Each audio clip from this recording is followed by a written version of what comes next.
Assalamualaikum warahmatullahi wabarakatuh. Nama saya Yuldana Latifah dari kelas 10 X1. Di sini saya akan menjelaskan sedikit mengenai akhlak pergaulan remaja. Ketidakhati-hatian dalam memilih teman akan menimbulkan akibat yang tidak baik. Sabda Rasulullah SAW bahwa seseorang akan mengikuti perilaku sahabat karibnya. Oleh karena itu, hendaknya seseorang memperhatikan orang yang harus dipergaulinya. Salah memilih pergaulan berarti kita siap menyiksa dan membinasakan diri. Sebaliknya, bila bergaul dengan orang-orang yang taat, orang-orang yang soleh, berakhlakul karimah dan mulia dan jernih hatinya, maka kita akan memiliki sikap yang serupa. Secara tegas, Allah Subhanahu wa Ta'ala melarang seorang hambanya berteman dengan setan, seperti dalam firman-Nya dalam Quran Surah An-Nisa ayat 38, yang artinya, barang siapa yang mengambil setan itu menjadi temannya, maka setan itu adalah teman yang seburuk-buruknya. Seseorang bisa tergelincir bergaul atau berteman dengan setan dalam arti sesungguhnya. Maksudnya, setan bisa juga dalam wujud lain, yakni bergaul dengan mereka yang memperturutkan hawa nafsunya dan gemar berbuat maksiat dan hanya sibuk dengan urusan dunia semata. Sangat berbeda dengan orang yang bergaul dengan mereka yang dekat dengan Allah Subhanahu wa Ta'ala. Pergaulan semacam ini akan senantiasa diwarnai tawassul bil haqqi wa tawassul bis sabr. Mereka selalu berupaya saling tolong serta berharap temannya menjadi baik. Golongan yang paling rawan dalam masalah pergaulan adalah para remaja, karena remaja memiliki karakteristik yang unik, di mana pada masa tersebut terjadi perubahan fisik dan timbulnya gejolak menuju kedewasaan. Menurut para ahli, rentang umur masa remaja adalah 12-19 tahun, di mana pada usia tersebut laki-laki dan perempuan mulai menunjukkan perubahan fisik pada tubuhnya. Jika laki-laki ditandai dengan mimpi basah, sedangkan perempuan ditandai dengan datangnya haid atau menstruasi. Juga secara fisik akan tampak perubahan yang menonjol. Perubahan yang terjadi pada masa peralihan dari dunia kanak-kanak menuju kedewasaan. Pada masa peralihan seperti ini, peran orang tua dan lingkungan akan sangat mempengaruhi arah hidup mereka selanjutnya. Jika orang tua gagal menjadi teman diskusi yang menarik bagi mereka dan lingkungan tidak mendukung dengan hal-hal yang positif, maka dipastikan mereka akan kehilangan arah dan pencarian jati diri, sehingga mereka terjerumus ke dalam hal-hal yang negatif.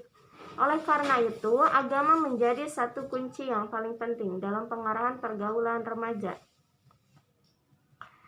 Adapun karakteristik yang dimiliki oleh para remaja adalah sebagai berikut. Yang pertama, itu selalu merasa ingin tahu bagaimana kehidupan dunia luar. Kemudian yang kedua, cenderung merasa cepat bosan dan ingin mencoba sesuatu yang baru. Yang ketiga, mulai ada rasa ketertarikan terhadap lawan jenis. Dan yang keempat, sifat egois dan suka membantah atau keras kepala yang terlihat jelas. Adapun adab-adab pergaulan remaja dalam Islam, diantaranya yaitu batasan aurat. Aurat adalah bagian tubuh tertentu yang apabila terlihat oleh orang lain akan menimbulkan rasa malu bagi yang bersangkutan. Rasa malu tersebut dapat menimbulkan rasa terhina atau direndahkan jika orang berbuat kurang baik. Oleh karena itu, Allah Subhanahu wa Ta'ala mewajibkan kita untuk menutupinya agar derajat kita sebagai manusia tidak sama dengan hewan. Dan yang kedua yaitu ada adab memandang lawan jenis. Pandangan mata yang liar atau jelalatan ibarat anak panah setan yang dapat membuat seseorang terjerumus ke dalam perbuatan maksiat. Berawal dari pandangan mata, setan menancapkan anak panahnya ke dalam hati manusia agar terlena dan menimbulkan hawa nafsu untuk berbuat yang diharamkan agama. Oleh karena itu, Allah Subhanahu wa Ta'ala memerintahkan kepada kita agar berhati-hati dalam menjaga pandangan mata terhadap lawan jenis. Ada hal-hal yang dilarang berkaitan dalam pergaulan dengan lawan jenis, diantaranya yaitu 1. Berkholwat. Berkholwat yaitu berdua-duaan dengan lawan jenis yang bukan mahram di tempat sepi. Rasulullah SAW bersabda, Tiada bersepi-sepi berada di tempat sunyi seorang laki-laki dengan seorang perempuan, melainkan setan merupakan orang ketiga di antara mereka. Hadis riwayat Ahmad dan Tirmidzi. Dan yang kedua ada berikhtilat. Berikhtilat yaitu berkumpulnya laki-laki dan perempuan dalam suatu tempat secara bercampur baur sehingga memungkinkan untuk saling memandang, bersentuhan, dan sebagainya. Yang ketiga, bagi wanita dilarang berbicara dengan laki-laki dengan suara yang mendayu-dayu. Allah Subhanahu wa taala berfirman dalam Quran surah Al-Ahzab ayat 32. Ada beberapa dampak negatif dari pergaulan remaja, yaitu yang pertama bisa memunculkan sifat munafik dan berdusta, yang kedua mengonsumsi barang-barang haram, yang ketiga melakukan tindak kriminalis, yang keempat melanggar norma-norma agama, juga hal-hal yang tidak diinginkan lainnya. Karena itu, kita harus menerapkan akhlak terpuji pergaulan remaja dalam kehidupan sehari-hari agar tidak terjerumus dalam hal-hal yang tidak diinginkan.